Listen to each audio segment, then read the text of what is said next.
Olá, eu queria falar um pouco nesse vídeo sobre os ventiladores de respiração, né, nesse momento dramático do coronavírus.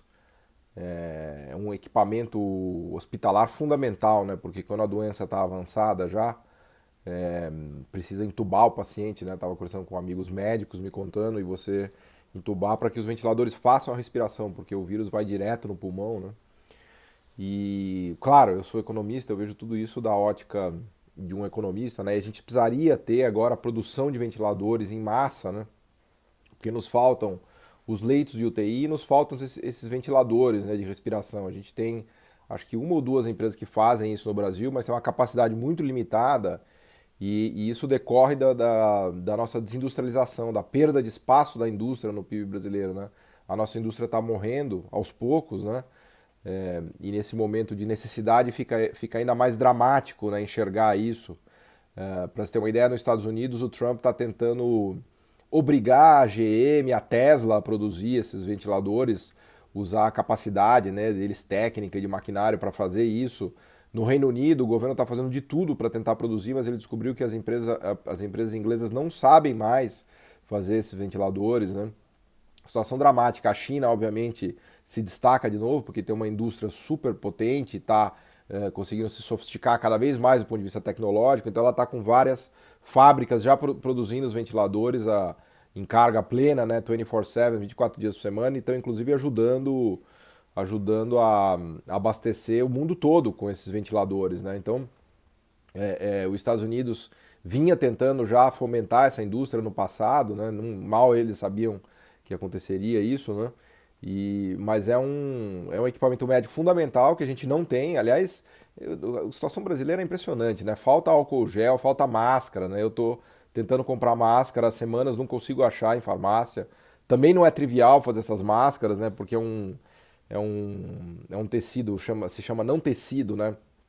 Que é um negócio muito especial, porque ele tem que filtrar o ar, né, para permitir a respiração, e não é trivial produzir isso, né? Álcool gel também. Então, nosso sistema produtivo está tudo debilitado, a gente vem perdendo a indústria no Brasil. A indústria, na verdade, é a capacidade de fazer coisas, né? Quase como se fosse a inteligência da economia, o cérebro, né? Porque os bens sofisticados, os bens industriais são os bens mais elevados e sofisticados que um país consegue fazer. Um país muito rico, ele faz bens sofisticados, high-tech, né? Indústria, medium tech e high-tech são máquinas altamente sofisticadas, carros, navios, aviões, equipamentos, né? Química fina, fármacos, né? Mecânica de precisão, que é aquela mecânica milimétrica, né? De tipo relojoaria, mas é a mecânica da transmissão do carro, do motor. E isso o Brasil não consegue. O Brasil está desaprendendo. Ele foi até os anos 80, chegou a ter 20% do PIB de indústria, agora ele tem 10%, então ele está se desindustrializando, tomou um golpe dramático nos anos 90, com a abertura comercial da era FHC, junto com a apreciação cambial, com sobrevalorização cambial.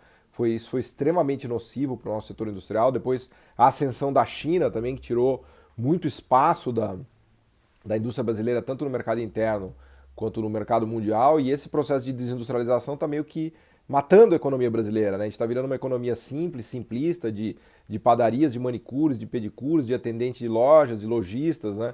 Eu brinco que é o engenheiro que virou Uber, né? É a pessoa super qualificada, estuda e investe em conhecimento, capital humano, mas não tem vagas, né? Não tem vagas para trabalhar, não tem empresa, não tem setor produtivo sofisticado, industrial, que absorva a pessoa com essa qualificação. Então, a gente está assistindo essa morte do tecido produtivo brasileiro, que é dramático, que já vem de 20, quase 30 anos, né?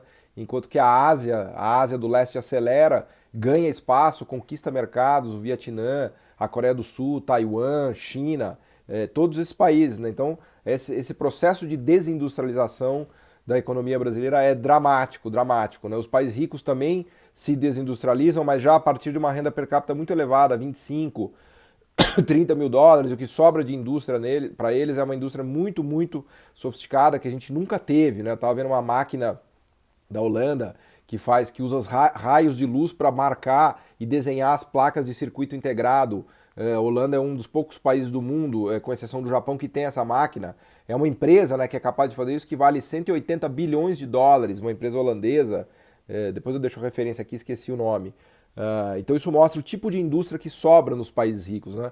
É uma empresa que vale mais do que a Volkswagen, mais do que a Mercedes-Benz que está na Holanda, só duas outras japonesas conseguem fazer. Então, o país muito rico, ele perde as indústrias low-tech, medium-tech, fica com a super high-tech e desenvolve os serviços empresariais, serviços sofisticados, né?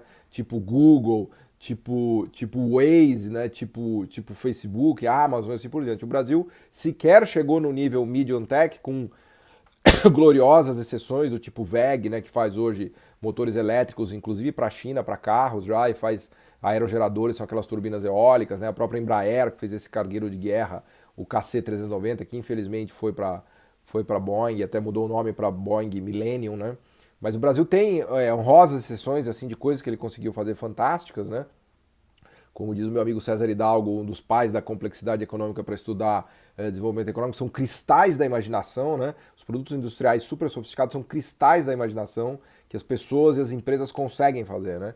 E o Brasil perdeu essa capacidade, perde a cada dia que passa, né? É isso que é a desindustrialização. O país vai ficando burro, ele vai perdendo essas capacidades produtivas e aí restam empregos ruins, de baixos salários, de baixa produtividade, de baixa economia de escala, economia de escopo, sem conteúdo tecnológico, né? E aqui, nesse drama do coronavírus, a gente tem um exemplo claro, que são esses ventiladores, esses respiradores que a gente podia estar fazendo, produzindo em larga escala, como faz a China, inclusive ajudando o resto do mundo, né? A abastecer o resto do mundo, assim como outras coisas mais simples, como a própria álcool gel e máscaras, né? Então, o setor produtivo brasileiro perde força e capacidade a cada dia que passa. Por isso que sem um projeto de reindustrialização da economia brasileira, e isso depende muito de ajuda do Estado, de BNDES, de voltar a demanda, de estímulos à demanda para a economia voltar a funcionar depois que passar o coronavírus, né? Sem esse caminho da reindustrialização, o Brasil vai continuar empobrecendo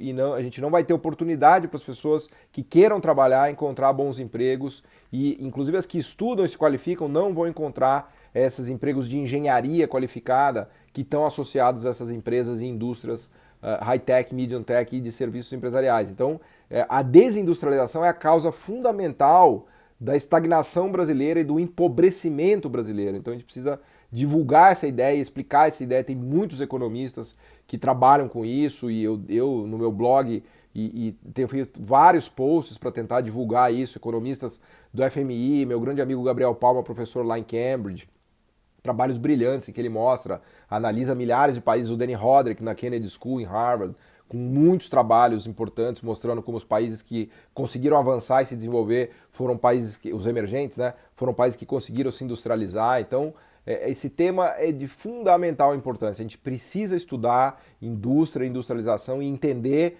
o nosso processo de desindustrialização e ver o que pode ser feito, especialmente onde o governo pode ajudar as empresas para que esse processo estanque, que a gente pare de se industrializar e volte a se reindustrializar, porque sem isso não haverá solução para a retomada do crescimento, do desenvolvimento e da melhora da qualidade de vida das pessoas no Brasil.